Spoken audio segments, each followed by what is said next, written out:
그 호주 워홀 오셔가지고 고수익 직장 얻을 수 있는 테크트리 여태껏 포스트를 했는데요. 그 영어 레벨 상이신 분들을 위해서 제가 그때 추천을 드린 게 그 머시너리 오퍼레이터예요. 근데 제가 그쪽에는 경험이 잘 없습니다. 그냥 TA 하면서 했던 포크리프트 그리고 EWP가 전부라서 진짜 중장비 경험 많으신 분을 오늘 채널 최초로 초대를 한번 해봤는데요. 먼저 소개 한번 부탁드릴게요. 네, 안녕하세요. 저는 안주호입니다. 네, 호주는 이제 4년 넘게 살고 있고 퀸즐랜드에서 마이닝 오퍼레이터로 일을 한 지 반년이 좀 넘었고 중장비는 1년 좀 넘게 했어요. 되게 오래 있으셨어요. 어떻게 그 워홀이 최대 3년이잖아요. 어떻게 3년 이상 있으신 거예요? 코비드 때 있을 때 많이 비자를 줘요. 코비드 때 손해를 많이 봤으니까 네. 호주 정부에서 다시 돌아올 때 몇 년 주기도 하고 이래서 그렇게 해서 이제 있었어요. 근데 좀 실례일 수도 있는데 제가 이번 그 영상 올리는 영상들이 영어 실력별 직업을 좀 설명을 드리는 거여서 영어 실력이 어느 정도 되는지 혹시 말씀해 주실 수 있으신가요? 제가 그때 보내드린 영상 이건가요? 네. 혹시 안 보셨나요? 오직 주호님만을 위해서 제가 편집했는데 제가 좀 아는 내용이면 이승국님처럼 해요.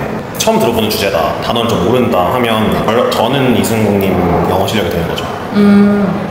그래서 그러니까 일단 상인데 좀 부족한 상이다. 그래서 그 보여주신 자료 안에서는 네. 이제 따지자면 이제 근데 제가 나누는 그 워홀 영어 레벨에 상중하는 이 정도이기 때문에 상이라는 말씀을 좀 그 겸손하게 하신 것 같습니다. 그 영어 실력이 처음부터 상 정도였나요? 아니요. 처음에 이영진 님이 유튜브에 나와서 하는 정도였던 것 같아요. 그냥 이제 간단한 질문, 간단한 대화 정도. 거기서 이제 호주 살면서 사람들이랑 얘기를 많이 하다 보면 그러면은 처음 오셨을 때부터 여태껏 얻었던 직업들을 좀 설명해 주실 수 있으실까요? 처음에 저도 막 자신감도 없고 뭐부터 해야 될지 몰랐어가지고 돈도 없고 한인잡을 했었어요. 네. 이제 청소도 하고 이제 식당도 다니면서 이제 돈을 모아가지고 차를 사서 그 나무 농장을 다녔어요.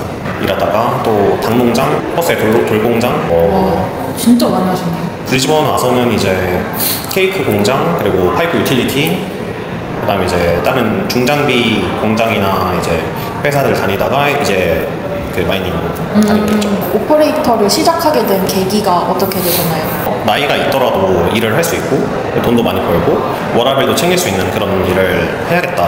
다들 많이 하기도 하고 그리고 그게 학력 없이도 가능하니까 자격증이 하나도 없었어요. 근데 이제 파이프 유틸리티를 다니면서 2주 일하고 1주 쉬었거든요. 일주 쉴 때 항상 나와서 자격증을 2-3개씩 따왔던 것 같아요. 그렇게 한 반년쯤 지나니까 꽤 많이 쌓였고 반년 지나서 좀 많이 지원하다 보니까 몇 회사가 걸렸고 그중에 이제 한 회사에 들어가게 됐어요.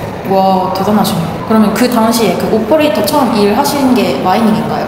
아니죠. 그거는 이제 트럭이랑 롤러, 밥캣 이렇게 3개를 하는 거였어요. 컨스트럭션이라고 볼 수 있는 건가요? 그쵸. 컨스트럭션이었죠.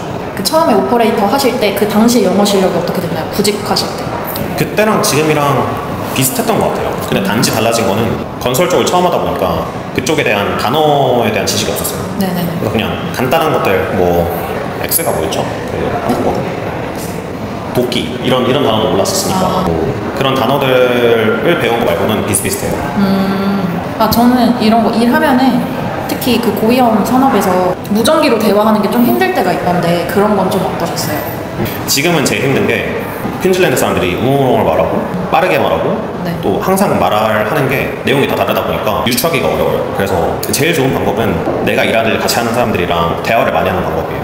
다 말하는 스타일이 달라요. 예를 들어서 뭘 가져오다 하면 브링이지 되잖아요. 근데 뭐 테이크이 될 수도 있고 네. 이게 좀 다르거든요. 어떤 아저씨는 이제 That's what I want라고 할 수도 있지만 뭐 That's what I'm chasing 이라고 할 수도 있고 그러니까 말하는 게 다르다 보니까 대화를 많이 하면 아 저게 저 뜻이구나 저렇게 표현을 하는구나 표현 방식에 따라서 익숙해지는 것 같습니다.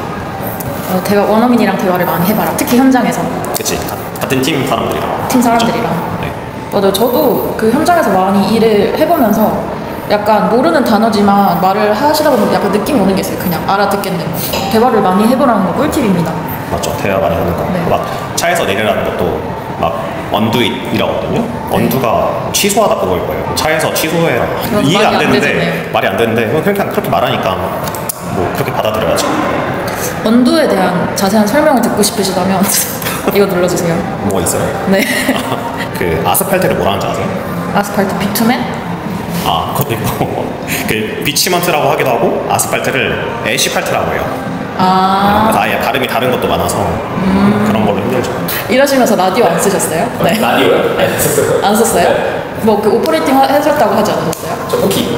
아, 포키를 볼 때 라디오를 안 쓰셨어요? 네, 라디오 안 쓰고 그냥 슈퍼바이저가 직접 배워서.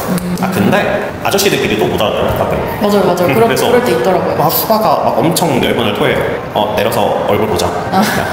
알아듣는데 어려움 같은 거 혹시 있으셨어요? 처음에 어렵게. 그러니까 나중 가면 맨날 비슷한 말들을 계속하고 그 구조에 적응하기까지가 이제 듣기가 되게 어려워. 그러니까 단어 자체가 어려운 게 아닌데도 중요한 건 대화가 줄더라고요. 내가 알아서 이제 다 하니까. 이 사람이 뭘 원하는지 인류만 그냥 대충 아니까. 찐 사람이네. 그냥 일머리가 되게 좋으셔서 그런 거 아니에요? 근데 그러니까 이런 구조가 쉬워서 사실 정해져 있어서 패턴이. 네네. 그래서 저는 오히려 영어가 줄었죠. 회화에서. 그런 점이 있을 수 있어요. 근데 저 같은 경우에도 말을 잘 안 해요. 오직 그 현장에서 일을 하면서도 그냥 성격도 좀 그렇다 보니까 이렇게 수다도 잘 안 떨고 그러다 보니까 생각보다 영어가 막 껑충 뛰고 그러지는 않았어요, 사실은. 현장 가면 현장 용어가 특히 정해져 있잖아요. 네네. 그러니까 저희가 생각하는 그런 스몰톡 비스무리한 거는 이제 쉬는 시간에 스모크 때나 할 수 있는. 맞아요. 유튜버셔서 휴 메모리. 휴 메모리님이십니다. 링크 제가 달 수 있으면 달게요. 좋아해요. 구독과 좋아요 해달래요, 여러분. 자, 그러면은 다시 인터뷰로 돌아가서요. 네. 오퍼레이터 자격증 혹시 딴 거 다 말씀해 주실 수 있나요? HR 트럭, 롤러, 프론트엔드 로더, 포크리프트 도 있고, 불도저, 에스커베이터, 스키드 스티어, 하울 트럭, 목시, 워터 트럭 그런 것들 다 있죠. 네. 와, 10개 이상 있으십니다. 워홀러들이 도전해볼 수 있는 자격증들 있나요? 이거는 너무 투머치고 제가 안 딴 것들로 따지면 그레이더랑 그거 뭐였죠? 포크 이렇게 달려있는데 멀리 쓸 수 있는 거 텔리핸들러. 전 그거 2개 없어요. 정말 나중에 기회가 될 때 전 딸 것 같습니다. 그러면은 지금 갖고 계신 자격증을 다 따는 걸 추천을 하시나요? 아니죠. 일단 너무 비싸요. 다 합치면 거의 6,000천 불이 되니까. 비싸네요. 근데 저는 이제 처음 오퍼레이터 시작했을 때는 저도 한 3-4개밖에 없었어요. 트럭이랑 롤러, 밥캣, 로더 이렇게 있었던 것 같아요. 4개 정도 있었는데 밥캣은 정말 작은 현장이나 정리하는 데 많이 써요. 네. 깨끗하게 뭔가 바닥을 치울 때 뭔가 방향이 다르달까? 우리 메이플을 하더라도 마법사에서 또 이제 갈리잖아요. 그런 것처럼 밥캣 쪽이랑 로더 쪽은 아예 방향이 달라요. 근데 하나의 테크트리만 딴다 할 때 둘 중 하나를 선택해야 되죠. 그럼 딱 한 가지 티켓만 초심자한테 추천을 한다면 어떤 게 있을까요? 일단 있으면 좋은 거는 트럭이에요. 오퍼레이터를 할 때 트럭 있으면 같이 쓰고 좋지만 꼭 오퍼레이터를 하지 않더라도 트럭으로만 먹고 살 수 있다. 트럭을 제외하고 중장비로만 보자면 로더거나 롤러예요. 제 개인적인 의견입니다. 확률적으로 우리 계산해봤을 때 롤러가 제일 이분하기 쉽고, 그 다음 로더는 마이닝에서도 쓰고 시빌에서도 쓰고 어디서든 쓰지만 이제 3대장에서도 많이 쓰잖아요. 많습니다. 그러면은 그런 것들이 미리 어떤 식으로 작동하는지 어떤 일을 하는지 확인을 해보고 결정할 수 있게끔 도움을 받을 수 있는, 제가 그 전 영상에서 주호님 유튜브 채널 추천드렸는데 지금 활동 쉬고 계시거든요. 그래서 그거 말고 혹시 도움받을 수 있는 다른 매개체가 있을까요? 제가 웹사이트를 하나 만들었어요. 사람들이 서로 일자리를 어떻게 잡았는지 또 어디에 일이 있는지 정보를 공유할 수 있는 그런 웹사이트를 만들었는데, 거기에 이제 가이드북에 보면 제가 중장비마다 어떤 일을 하는지 어떤 현장들에 가는지를 이렇게 정리해놨는데, 아직 더 써야 될 게 많지만 거기에 또 있습니다. 그래서 네, 진짜 초보자분들이 보시기에 되게 자세하게 설명을 해주셔서 그거 말고도 다른 정보, 솔라팜에 대한 정보라든가 확인하실 수 있습니다. 또 뭐 자랑할 거 있나요? 클루에 대해서? 뭐지? 없나요? 그러니까 가장 좋은 거는 사람들이 어떻게 일을 잡았는지가 잘 설명이 돼 있는 것 같아요. 이렇게 지도가 있는데 거기 확대하면 세컨이 되는지 안 되는지도 알 수 있고, 지금 일이 한 140개 정도 등록이 돼 있거든요. 점점 더 이제 많아질 거고, 또 도움 받은 사람들이 또 일자리를 올려주고 하면 더 이제 선순환이 되고 좋으니까 많이 이용해 주시기 바랍니다. 네, 많이 이용해 주세요. 민망하다 이게. 클루 이용하는 법에 대해서 말씀해 주실 수 있으실까요? 그 댓글에 있는 링크 눌러주시면 됩니다. 댓글에 적겠습니다. 카카오톡이나 구글로 가입이 가능하시니까. 네. 처음 도전하시는 워홀러 분들께 추천드릴 수 있는 중장비 오퍼레이팅 테크트리가 어떻게 될까요? 11 레이브로 시작을 해서 거기 있는 장비를 차근차근 하나 타가는 방법이 있거든요. 네. 근데 이건 다 알고 있는 사실이니까. 아니, 모르시는 분들 모를 수 있구나. 네. 11 컨스트럭션이라는 거는 우리가 삶에 필요한 그런 인프라들을 건설하는 거예요. 도로가 될 수도 있고, 엄청 큰 건물이나 항만, 또는 뭐가 많겠죠. 기계들이 할 수 있는 부분들도 있지만 사람이 좀 해줘야 되는 부분들이 있거든요. 기계를 도와서 이제 그런 현장에서 일을 하다 보면 기계들을 탈 수 있는 기회가 있어요. 트레이닝도 받고 그렇게 하나 타면 또 그 다음 것도 타보고 바꿔서도 타보고 하면서 이제 경력을 쌓아가는 거예요. 이런 방법이 있고, 제가 추천하는 또 다른 방법은 좀 도전적이긴 한데, 일단 컨스트럭션이나 중장비가 있는 회사들을 검색을 해요. 엄청 작은 회사들, 가족 회사들이 많거든요. 너희랑 일을 꼭 하고 싶다, 일을 배우고 싶다, 나 좀 써달라 해서 그렇게 시작하는 방법이 있어요. 그러면 일단 잘 가르쳐줘요. 이게 장점인데, 단점은 회사 복지라던가 뭐 스케줄이 좀 일정하지 않을 수도 있고 체계적이지 않은 부분들이 좀 있어요. 근데 어쨌거나 우리가 그렇게 일을 시작해서 배우면 경력이 쌓이니까, 그리고 영어도 많이 트니까 그런 게 좋아요. 대신에 정말 10일 잡이랑은 조금 달라서, 저도 보면 어떻게 보면 멋진 경력이 있는데 이걸 10일로 가져가니까 쓸모가 없어요. 정말 이 사람들이랑 같이 팀 플레이를 해본 게 아니니까. 이제 이번에 이직을 하면서 일을 다니면서 많이 배웠습니다. 일을 시작한 지가 얼마 안 되신 건가요? 작년 한 7월, 8월부터 시작했어요. 롤러도 있고요, 로더도 있고, 목시도 있고, 뭐 엑스커도 있어요. 4개를 모시면서 일을 하실 때 업무의 난이도가 어떻게 되나요? 진짜 신체적인 힘듦도 그렇고, 아니면 정신적인 힘듦이나 아니면 영어를 쓰실 때 오는 그런 힘듦도 있을 것 같아요. 신체적인 힘듦은 없습니다. 거의 그냥 앉아서 에어컨은 그냥 나오니까요. 에어컨 나오고 노래도 나오고 그냥 이제 조이스틱 움직이고 운전하고 페달 밟고 그 정도의 인데, 하는데 10시간 지나가면 무릎이 아프긴 해요. 계속 페달 밟아야 되니까. 그게 뭐라고? 전 어깨 근육이 찢어졌어요, 여러분. 그래서 육체적인 고통보다 정신적인 게 큰 게, 무전기 2개를 주고 양옆으로 들어요. 와, 힘들겠다. 그 더운 거 혹시 괜찮으세요? 퀸즐랜드 좀 덥잖아요. 더운 거 덥죠. 제가 있는 곳 한 45도? 거기 어디죠? 노던 테리토리? 네. 거기 계절이 2개래요. 핫이랑 버킹 핫이 있다고 하더라고요. 근데 그 WA 쪽도 덥죠? 그쵸. 위쪽은 덥죠. 항상 그 호주 반으로 갈랐을 때 위는 더운데 거기서 또 갈랐을 때 그 위는 엄청 덥다. WA, 퀸즐랜드 둘 중에서 구직 난이도가 어려운 지역이 어딘가요? 도대체?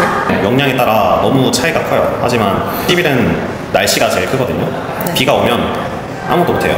호주 기준 여름에는 퍼스에 가고 겨울에는 브리즈번에 와라가 둘이 우기가 다르기 때문에 그 시기에 맞춰서 이동을 해야 됩니다. 이제 버스에서 마이닝을 하던 사람이 퀸즐랜드에 오면 가장 당황하는 게, 퀸즐랜드는 콜 마이닝이 메인이에요. 그러니까 콜이 석탄인데 거기에 들어가려면 2가지가 필요합니다. 스탠다드 11이랑 그리고 콜 메디컬이 필요한데, 스탠다드 11은 어떻게 개인이 받을 수 있어요. 근데 메디컬은 회사가 무조건 해줘야 됩니다. 근데 웃긴 거는 회사가 메디컬이 있는 사람을 원해요. 그걸 얻기가 진짜 어려워요. 근데 퍼스에서는 일단 그거 2개가 없고, 없어요. 그리고 거의 다 대부분 회사에서 다 지원을 해준다 하더라고요. 그래서 결과적으로 난이도를 따진다면 어디가 더 어렵나요? 마이닝을 따지면 퀸즐랜드가 더 어렵습니다. 제 생각도 그렇습니다. 그래서 오히려 그 비기너이신 분들은 WA 쪽으로 가서 먼저 경력을 쌓으시는 게 더 좋은 방법일 수도 있어요.